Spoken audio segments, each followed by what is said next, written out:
In every Philosophy 101 class, they tell you Socrates was the father of logic. They tell you he was killed for being annoying, that he was a martyr for free speech. That is the sanitized version. That is the version the machine wants you to believe because it makes his death feel like a bureaucratic mistake. The reality is far more dangerous. Socrates was killed for his theology, and not his questions, like they want you to believe. 400 years before the first Christian was fed to the lions, Socrates was sentenced to death for a specific crime: asevia, impiety. He was accused of denying the gods of the state and introducing a new divinity. Socrates had looked at the violent, lustful, power-hungry idols of Athens, the supposed gods that justified the empire's greed, and he realized they were fake. He realized they were just code. He began to preach that there was only one, a singular, perfectly good, perfectly just mind that sat above the chaos. He didn't just think, he deprogrammed the youth. He showed them that the gods of the state were nothing but hollow scripts designed to keep them obedient. And this is the reason Socrates was the first man to perform the surgery of the soul in a public square. And for that, the simulation decided he had to be deleted.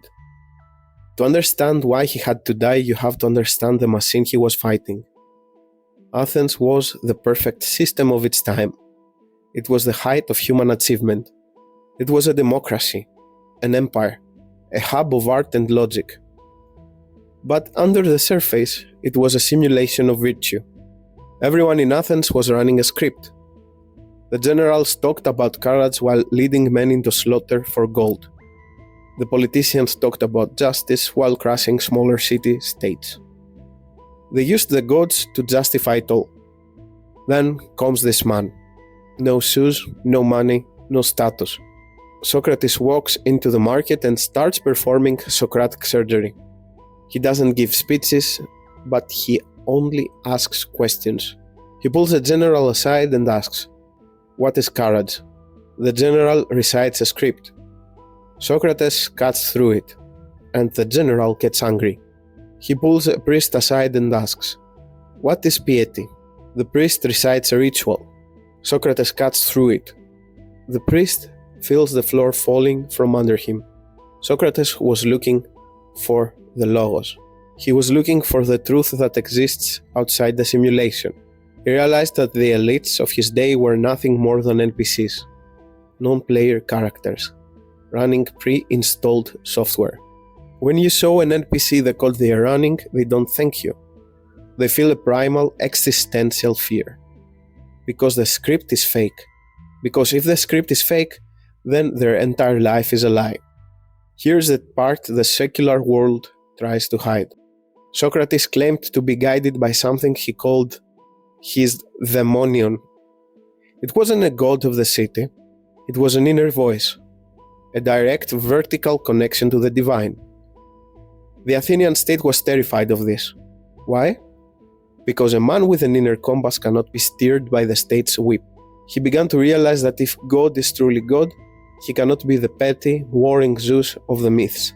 He must be the source of all good. This was a revolution. He was moving toward the one God through the sheer force of his nous, the eye of his soul. This is why early church fathers like Saint Justin Martyr didn't see Socrates as a pagan. They saw him as a Christian before Christ. They realized that Socrates was a scout.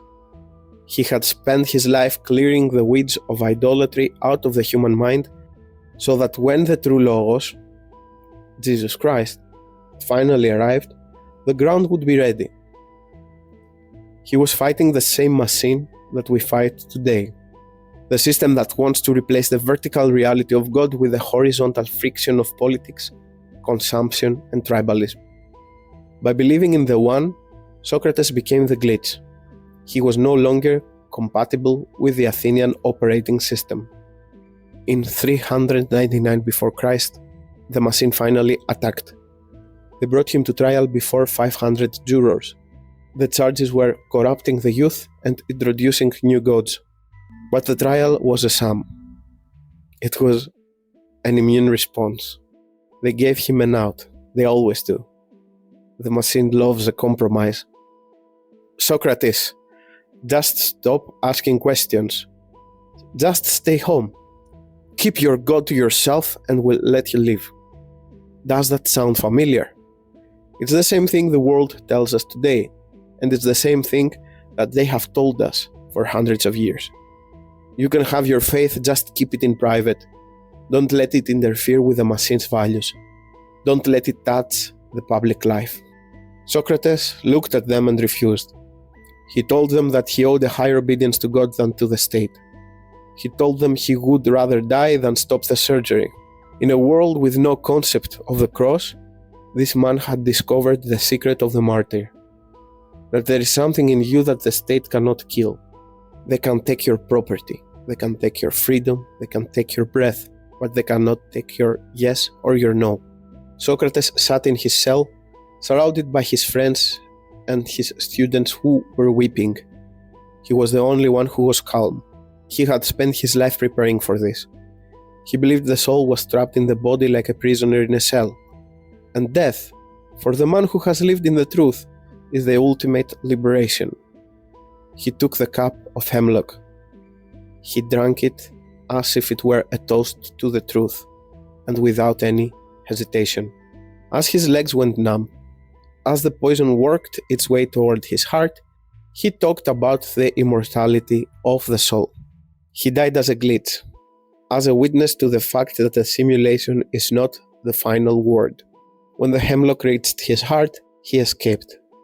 He proved that the machine of Athens was powerless against a man who no longer feared its greatest weapon.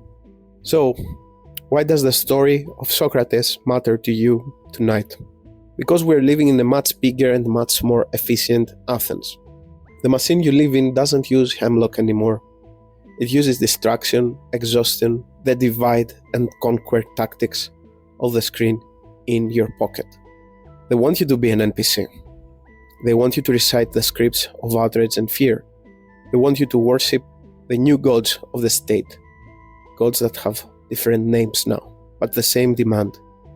Total compliance. Socrates is a reminder that the surgery is possible. You don't need a PhD. You don't need a platform. You just need the courage to look at the shadows on the wall and say, this is not real. The only thing that is real is God. You need to look at the one who sits above the chaos.